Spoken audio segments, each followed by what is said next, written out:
اللہ الرحمن الرحیم الصلاۃ والسلام علیکہ یا رسول اللہ وعلی آلک و صحابک یا حبیب اللہ اللہم صلی علی محمد وعلی آل محمد وبارک وسلم وصلی علیہ صلی اللہ علیکہ یا محمد نور من نور اللہ۔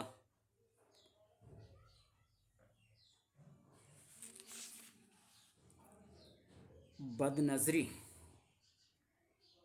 ایک ایسی چیز ہے جس سے انسان کی اخلاقیات، انسان کے کردار، انسان کے تمام عملیات اور اس کا ظاہر و باطن خراب ہو جاتا ہے۔ ایک نظر وہ ہے جو کسی انسان پر پڑتی ہے، وہ بیمار پڑ جاتا ہے، لاغر ہو جاتا ہے، اس کے کاموں کے اندر رکاوٹ پیدا ہو جاتی ہے، جس کو نظر بد کہتے ہیں۔ بے شمار اس کے اوپر احادیث، اقوال سلف صالحین موجود ہیں کہ اس کا تدارک اور اس کا دفیہ کیسے کیا جائے۔ قرآن پاک کی تلاوت، احادیث نبویہ میں بے شمار ایسی چیزیں ہیں جو اس کے علاج کے لیے ذکر کی جاتی ہیں، لیکن ایک بد نظری وہ ہے جو کسی غیر محرم کے اوپر پڑتی ہے اور اس کے ایسے برے اثرات انسان کے اوپر پڑتے ہیں کہ وہ کسی کام کا نہیں رہتا۔ بے شمار ایسی مثالیں ہیں۔ بد نظری کے جو نقصانات ہیں اس سے محفوظ رہنا بڑے بڑے متقی اور پرہیزگار لوگوں کا کام ہے، لیکن شیطان جو ہے وہ انسان کو یوں ایسے برگلاتا ہے کہ وہ اپنے نیکی، پرہیزگاری اور تقوی، علم، فضل کو نہیں دیکھتا۔ شیطان کے بہکاوے میں ایسا آ جاتا ہے۔ اس کے بڑے بڑے نقصانات میں سے 3 ایسے نقصان ہیں کہ انسان کے دل میں خیالی محبوب کا تصور پیدا ہو جاتا ہے، حسین چہرے اس کے دل و دماغ میں پابست ہو جاتے ہیں اور اس پر قبضہ کر لیتے ہیں۔ وہ شخص چاہتا ہے کہ میں ان حسین شکلوں تک رسائی حاصل نہیں کر سکتا، مگر اس کے باوجود وہ تنہائیوں میں اس کے تصور سے لطف اندوز ہوتا رہتا ہے اور وہ پھر دین و دنیا کے کاموں سے ہاتھ دھو بیٹھتا ہے۔ بد نظری کے ساتھ ہی شیطان انسان کے دل و دماغ پر ایسا سوار ہوتا ہے اور اس شخص سے شیطانی حرکات کروانے میں بہت جلدی کرتا ہے، اور جس طرح ویران اور خالی جگہ پر تند و تیز آندھی اور طوفان اپنے اثرات چھوڑتی ہے، اس طرح شیطان بھی اس کے دل میں ایسے اثرات چھوڑتا ہے۔ اللہ تبارک و تعالیٰ کا ارشاد ہے نا، وَلَا تُطِعْ مَنْ أَغْفَلْنَا قَبْلَهُ عَنْ ذِكْرِنَا، وَلَا تُطِعْ مَنْ أَغْفَلْنَا قَلْبَهُ عَنْ ذِكْرِنَا وَاتَّبَعَ هَوَاهُ وَكَانَ أَمْرُهُ فُرُطًا۔ اللہ کی یاد سے غافل ہونا اور اپنی خواہشات کی پیروی کرنا اور اس کا کام حد سے بڑھ جانا۔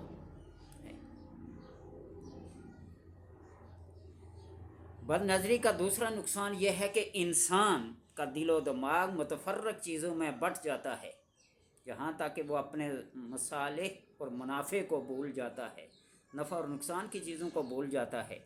گھر میں حسین و جمیل اپنی بیوی ہونے کے باوجود اس شخص کا دل اپنے گھر کی طرف نہیں لگتا، کوئی بھی چیز اچھی نہیں لگتی، الجھا سا رہتا ہے، اور بازاروں میں، گلی کوچوں میں چکر لگانا اس کا ایک محبوب مشغلہ بن جاتا ہے، اور جس کو بھی دیکھتا ہے اس کو شکاری نظروں سے دیکھتا ہے۔ تو ایسے لوگوں کا انجام بہت برا ہے۔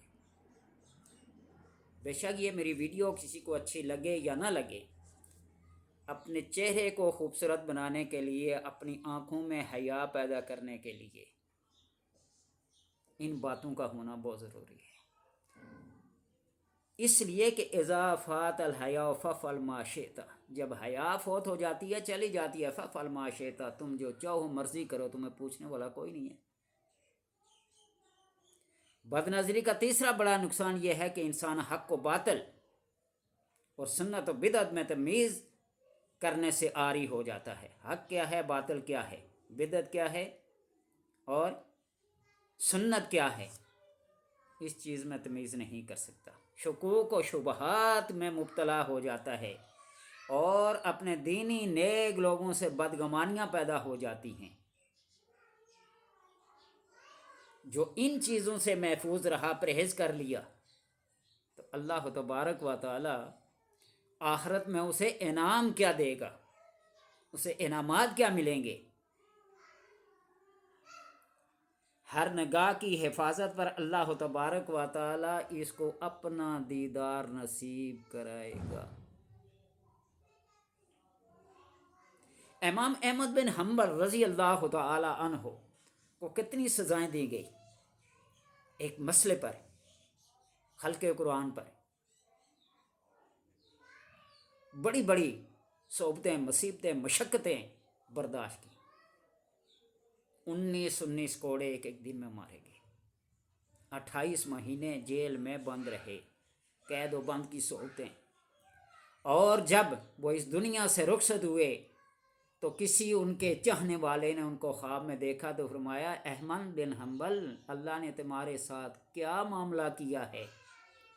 تو جواب دیا کہ اللہ تبارک و تعالیٰ فرماتا ہے کہ اے احمد بن حنبل، میں نے اپنے چہرے کو تیرے لیے مباح کر دیا، جتنا چاہے کھل کے دیدار کر، تیرے لیے کوئی پابندی نہیں۔ اور جس کو اللہ تبارک و تعالیٰ کے چہرے کی ایک دفعہ زیارت نصیب ہو جائے، وہ جل بن کر کباب بن جاتا، اسے باقی چیزوں کی کہاں فرصت ملتی ہے، مہلت ملتی ہے۔ حضرت یوسف علیہ السلام کے عشق میں وہ زلیخا جو دن رات مال و دولت، جوانی، بادشاہت، ہر چیز قربان کر دی، لیکن یوسف اس کے ہاتھ میں نہیں ہے۔ اور جب وہ مسلمان ہو کر آپ کے حرم میں داخل ہوئی، شریعت یوسفی کے مطابق اس نے نماز روزہ کرنا شکریہ، جو ہی وہ کھڑی ہوئی، قیام کیا، رکوع کیا، سجدے میں گئی، تو اللہ تبارک و تعالیٰ نے اپنا دیدار کرا لیا۔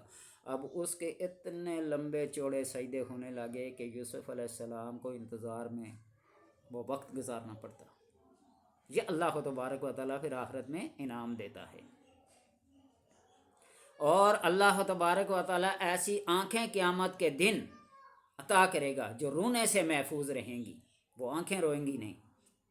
نبی کریم صلی اللہ علیہ وسلم کا ارشاد ہے کہ ہر آنکھ قیامت کے دن روئے گی سوائے ان آنکھوں کے جو خدا تعالیٰ کی حرام کردہ چیزوں کو دیکھنے سے بند رہیں۔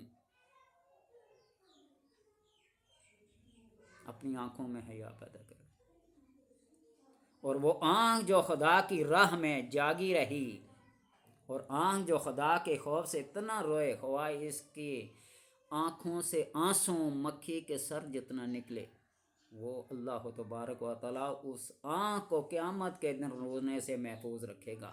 آج رو لے تو کل قیامت کے دن اس کی آنکھیں محفوظ رہیں گی۔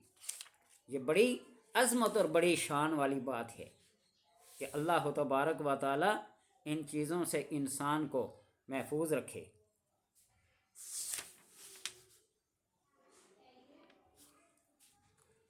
حضرت جنید بغدادی بڑی توجہ اور قابل فخر بات ہے۔ ایک شخص جو حج کے سفر پہ روانہ تھے، ان کے ساتھی بھی ان کے ساتھ تھے، وہ اپنے خیمے میں اکیلے تھے، کتنے بے خوبصورت عورت ان کے خیمے میں آئی اور کچھ مانگنے کا اشارہ کیا۔ انہوں نے کچھ کھانا اس کو دینا چاہا تو اس عورت نے برملا کہا کہ میں آپ سے وہ چاہتی ہوں جو ایک عورت مرد سے چاہتی ہے۔ دیکھو تم نوجوان ہو، میں تم خوبصورت لگتے ہو، ہم دونوں ایک دوسرے کے ساتھ لطف اندوز ہوں گے، تنہائی کا موقع ہے، اس کو ضائع نہیں کرنا۔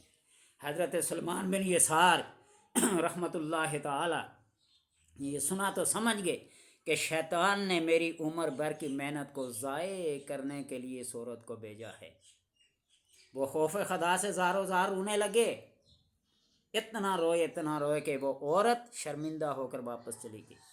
حضرت سلمان بن یسار رحمۃ اللہ تعالیٰ نے اللہ کا شکر ادا کیا، مصیبت سے جان چھوٹی۔ رات کو سوئے تو حضرت یوسف علیہ السلام کو خواب میں دیکھا تو یوسف علیہ السلام نے فرمایا کہ مبارک ہو، تم نے ولی ہو کر وہ کام کر دکھایا جو نبی نے کیا تھا، جو حضرت یوسف علیہ السلام نے خود کیا تھا۔ یہ بڑا اعزاز ہے، بڑے کرم کی ہے بات۔ حضرت جنید بغدادی رضی اللہ تعالی عنہ کے دور میں ایک امیر شخص تھا جس کی بیوی رشک کمل اور پری چہرہ تھی، بہت خوبصورت تھی۔ اس عورت کو اپنے حسن پر اتنا بڑا ناز تھا کہ ایک مرتبہ بناؤ سنگار کیا، زیب و زینت کی، ناز و نخرے اپنے شوہر سے کیے، کہا کہ کوئی شخص ایسا نہیں ہے جو مجھے دیکھے اور میری طمع نہ کرے، مجھے دیکھے اور میری طمع نہ کرے۔ اس شخص نے، اس کے خاوند نے کہا نہ اتنی بات نہیں ہے، اتنی بڑی تو مہپری نہیں ہے۔ نے کہا اجازت دے مجھے، میں بھی کر دکھاتی ہوں، تو مجھے اجازت دے۔ اور وہ ایسا خاوند جو اپنی بیوی کو ایسی برائی کی اجازت دے، دیوس کہلاتا ہے۔ تو جنید بغدادی کو آزما لیتی ہوں، کون سا مشکل کام ہے، یہی گھوڑا اور یہی میدان حاضر ہے، سب پتہ چل جائے گا۔ جنید بغدادی کتنے پانی میں ہیں، کتنے پرہیزگار ہیں، کتنے متقی ہیں، میرے داؤ پیسے کہاں وہ بچ سکیں گے۔ اجازت دے دی، جاؤ، شوہر نے اجازت دے دی، جاؤ۔ اور وہ عورت بہانے سے ایک مسئلہ پوچھنے کے لیے گئی اور اپنے چہرے سے نقاب ہٹا لیا، اور جنید بغدادی کے جب نظر پڑی اس کے چہرے پر، اس عورت کے، تو اللہ کے نام کی اتنی زور سے ضرب لگائے کہ اس عورت کے دل میں یہ نام پوست ہو گیا، لا الہ دی رمز ناری الا اللہ تو کہی ہوئی بات۔ یہ جو رمز لا الہ کی جو بندہ سمجھ گیا نا، پھر کہاں شیطان اور کہاں رحمان، پوست ہو گیا اس کے دل میں، وہ اللہ کا نام پوست ہو گیا اور اس کی حالت بدل گئی۔ اپنے گھر واپس آئی اور سب ناز و نخرے چھوڑ دیے، زندگی کی صبح و شام بدل گئی، عبادات میں، تلاوت میں، ریاضت میں، وظائف میں لگ گئی۔ ساری رات مصلی پہ کھڑے ہو کر قرآن پڑھتی، روتی، خشیت الہی اور محبت کی وجہ سے آنسوں کی لڑیاں ان کے رخساروں پر بہنے لگی اس عورت کے۔ اس عورت کا خاوند کہا کرتا تھا کہ میں نے جنید بغدادی کا کیا بگاڑا ہے کہ اس نے میری بیوی کو راہبہ بنا دیا اور میرے کام کا نہ چھوڑا۔ اولیاء را ہست قدرت از الہ، یہ جو اللہ کے نیک لوگ ولی ہوتے ہیں نا، یہ اللہ نے اپنی قوت پاور ان کے ہاتھ میں دی ہوتی ہے، یہ کمان سے نکلے ہوئے تیر کو بھی واپس لانے کی طاقت رکھتے ہیں۔ بایزید بستامی رحمۃ اللہ تعالی، ان کا معمول تھا سفر کرنا اور جہاں کی مسجد ہوتی وہاں ڈیرا لگا لینا۔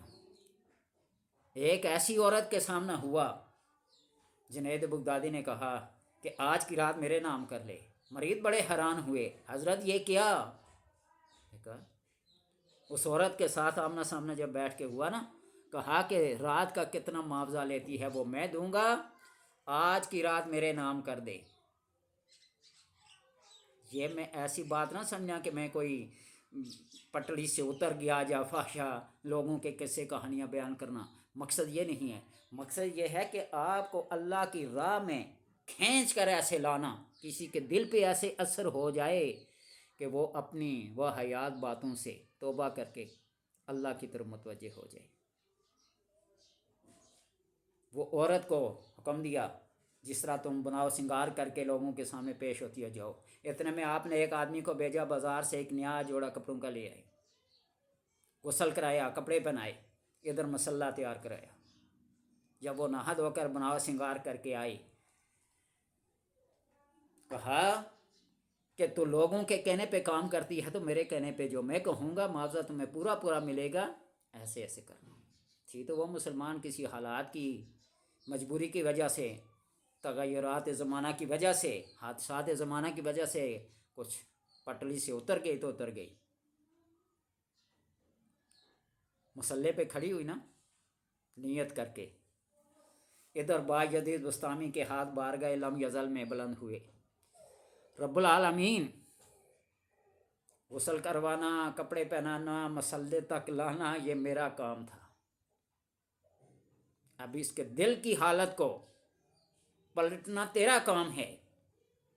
اور حدیث پاک میں آتا ہے نا کہ اللہ کی 2 انگلیوں کے درمیان ہے انسان کا دل، وہ چاہے یوں پلٹ دے. جب وہ عورت سجدے سے اٹھی، فارغ ہوئی، اس کے دل کی کایا پلٹ گئی تھی، وہ نیک بن گئی. یہ ہیں وہ چیزیں جو بد نظری کے اثرات سے اپنی آنکھوں کو بچائے رکھو گے تو اللہ تبارک و تعالیٰ یوں ایسے انعامات دیتے ہیں کہ اس کی بزرگی، اس کی تمجید اور اس کی تحمید بیان کرتے کرتے تمہاری راتیں بیت جائیں گی، تمہارے دن گزر جائیں گے، لیکن تمہارا دل ذکر اللہ سے بھرے گا نہیں. اللہ تبارک و تعالیٰ سے دعا ہے کہ ہمیں توفیق عطا فرمائے کہ اللہ اپنی توجہ خصوصی ہمارے اوپر فرمائے. اذان ہو رہی ہے، اس بات کو پھر انشاءاللہ کبھی مکمل کریں گے. اللہ تبارک و تعالیٰ سب کو توفیق دے.